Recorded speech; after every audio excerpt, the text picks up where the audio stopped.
আমরা অনেকে যে বুঝি যেটা আমরা খাই, যেটা উপার্জন করি এটা রিস্ক, এটা যে একেবারেই রিস্ক নয় সেটা নয়, তবে এটা আংশিক সত্য, এটাও রিস্ক। অর্থ, খাদ্য, জাগতিক সম্পদ এটাও রিস্ক, কিন্তু এটা রিস্কের সর্বনিম্ন স্তর, the lower level of provision, the lower level of risk হচ্ছে এই যে খাদ্য, অর্থ, জাগতিক সম্পদ। রিজিকের সর্বনিম্ন স্তর হচ্ছে এটা। আর রিজিকের সর্বোচ্চ স্তর হচ্ছে ফিটনেস। সুবহানাল্লাহ বিহামদি।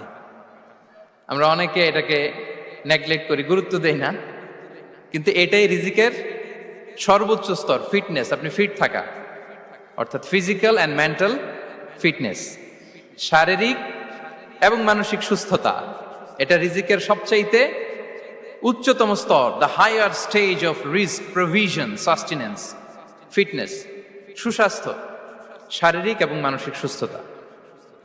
কারণ আমাদের স্বাস্থ্য যদি ভালো না থাকে, ফিজিক্যালি মেন্টালি যদি আমরা ফিট না হই, পৃথিবীর সব নেয়ামত আমার পায়ের সামনে হাজির করলেও আমি কিছুই উপভোগ করতে পারবো না। এজন্য এইটা সবচাইতে বড় রিস্ক। এবং রাসূলুল্লাহ সাল্লাল্লাহু আলাইহি ওয়াসাল্লাম তিনি বলেছেন যে নি'মাতান মাগবুনুন ফীহিমা কাসীরুম মিনান নাস, আস-সিহহাতু ওয়াল ফারাগ। দুটি নিয়ামত আছে যে দুটি নিয়ামতের ব্যাপারে মানুষ খুবই গাফেল, উদাসীন, গুরুত্ব দেয় না।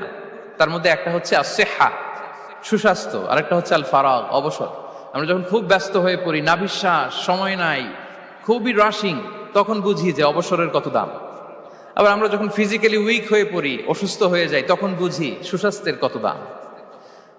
তো রিজিকের সর্বনিম্ন স্তর হচ্ছে, প্রিয় ভাই এবং বোনেরা, খাদ্য, টাকা পয়সা, জাগতিক সম্পদ, এগুলা। আর রিজিকের সর্বোচ্চ স্তর হচ্ছে fitness, physical and mental fitness.